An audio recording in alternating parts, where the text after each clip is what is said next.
Sound suppression water system now being armed for release. Confirmation we have 3 main engines ready for ignition.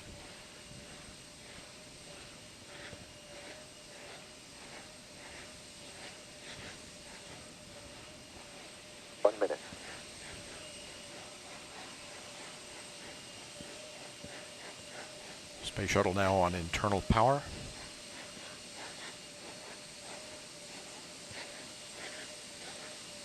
Liquid oxygen and liquid hydrogen fill and drain valves are closed.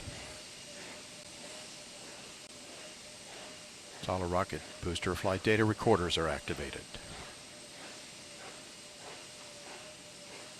And the handoff to Atlantis' onboard computers. Atlantis now in control of the countdown. 20. Firing chain is armed. Sound suppression water system activated. T-minus 10, 9, 8, 7, 6, 5, 3, 2, 1, 0. And liftoff of Space Shuttle Atlantis on a mission to build, resupply, and to do research on the International Space Station. Houston now controlling. Atlantis begins its penultimate journey to shore up the International Space Station. Atlantis now in the proper alignment for its 8.5-minute ride to orbit. 4.5 million pounds of hardware and humans taking aim on the International Outpost. 30 seconds into the flight. Atlantis almost 2 miles in altitude, almost 6 miles downrange from the Kennedy Space Center already, traveling 500 miles an hour. The 3 liquid fuel main engines now throttling back to 72% of rated performance, going into the bucket, reducing the stress on the shuttle as it breaks through the sound barrier. 55 seconds into the flight, all systems operating normally, 900 miles an hour. The speed of Atlantis right now, 6 miles in altitude, 9 miles downrange. Atlantis, go with throttle up. Copy, go with throttle up.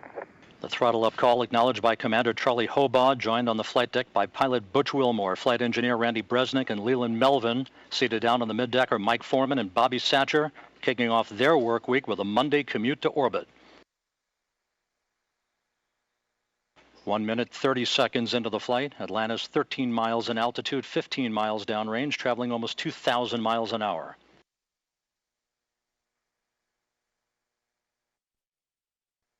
Three good auxiliary power units, 3 good fuel cells, 3 good main engines.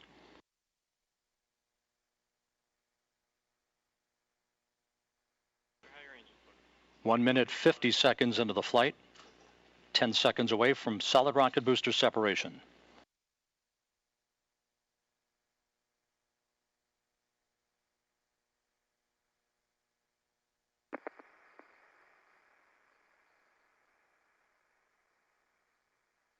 Booster officer confirms staging a good solid rocket booster separation. Guidance now converging. Atlantis steering into the center lane of Highway 129 en route to the International Space Station. 2 minutes, 20 seconds into the flight, 34 miles in altitude, 48 miles downrange. Atlantis traveling 3,200 miles an hour.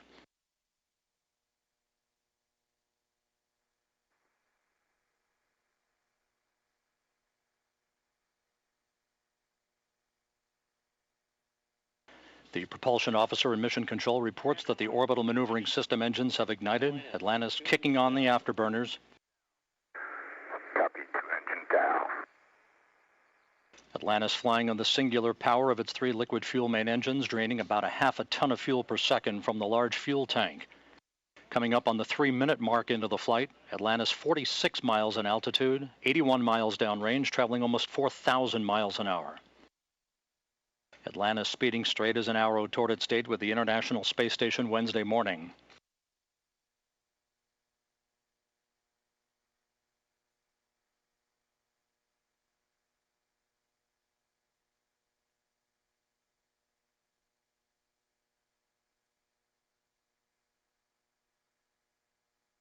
Three and a half minutes into the flight, all of Atlantis' systems functioning by the book. 55 miles in altitude, 120 miles downrange, traveling almost 5,000 miles an hour.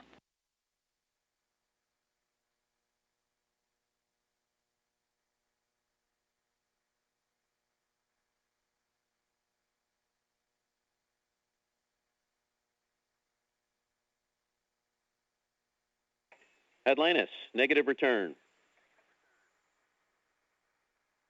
Atlantis copies, negative return. Atlantis now too far downrange, too high in altitude to return to the launch site in the event of an engine failure. All three engines performing perfectly. 4 minutes, 20 seconds into the flight. Atlantis now 62 miles in altitude, 180 miles downrange, traveling almost 6,000 miles an hour. All systems performing normally. Atlantis on course, on track for its preliminary orbit. The Environmental Systems Officer reports a good flash evaporator system activated for Atlantis, providing cooling for the shuttle's avionics until the payload bay doors are opened about an hour and a half into the flight.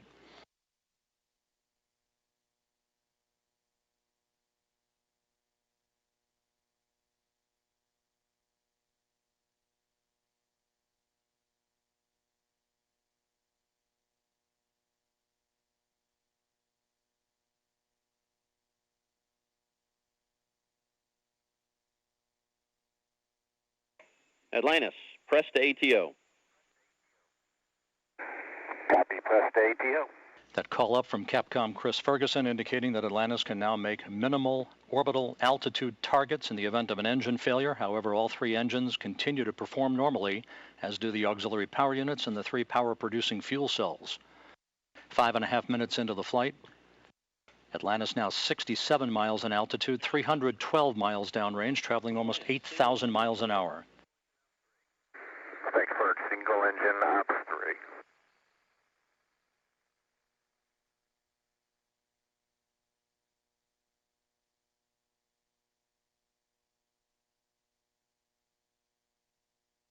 Atlantis now beginning to roll to a heads-up position, the main engine swiveling, enabling the shuttle to move to a heads-up position above its fuel tank, gaining more favorable communications through the tracking and data relay satellite system as it heads uphill.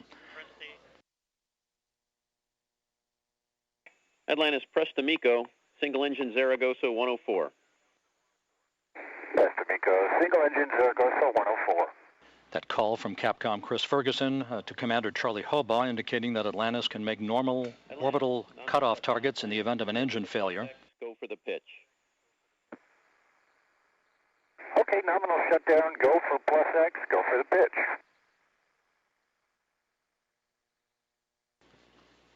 Now 6 minutes, 45 seconds into the flight. Atlantis 66 miles in altitude, almost 500 miles downrange from the Kennedy Space Center, traveling almost 11,000 miles an hour. 90 seconds left in powered flight. Atlantis, single engine press 104. Single engine press 104.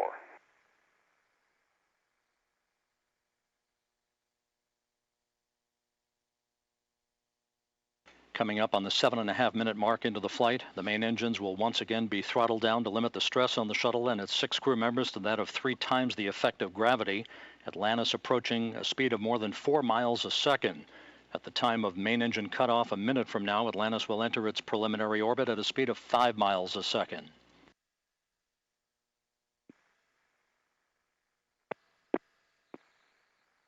Seven minutes, 40 seconds into the flight. Atlantis providing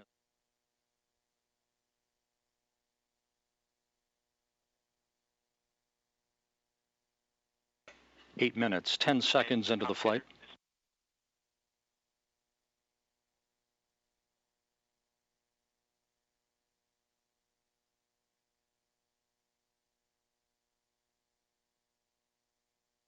Standing by for main engine cutoff.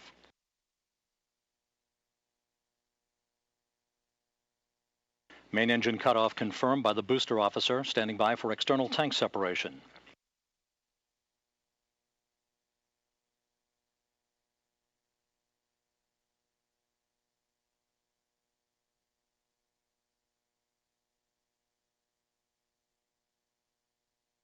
And the bird's eye view from the external tank camera of external tank separation. Atlantis now in its preliminary orbit.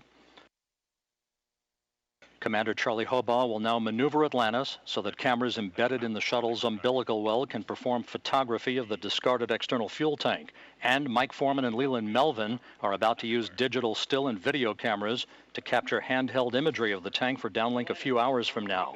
A flawless climb to orbit for the shuttle Atlantis and its 6 crew members en route now to the International Space Station. MECO ohms 1 is not required.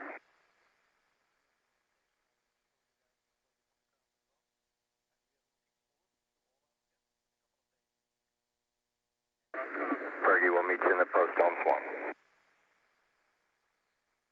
And we'll see you there, Scorch.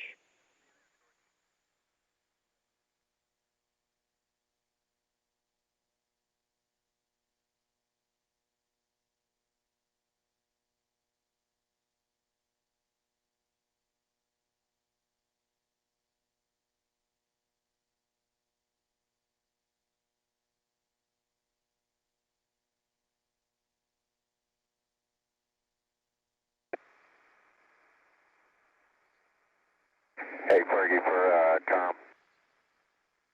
Go ahead.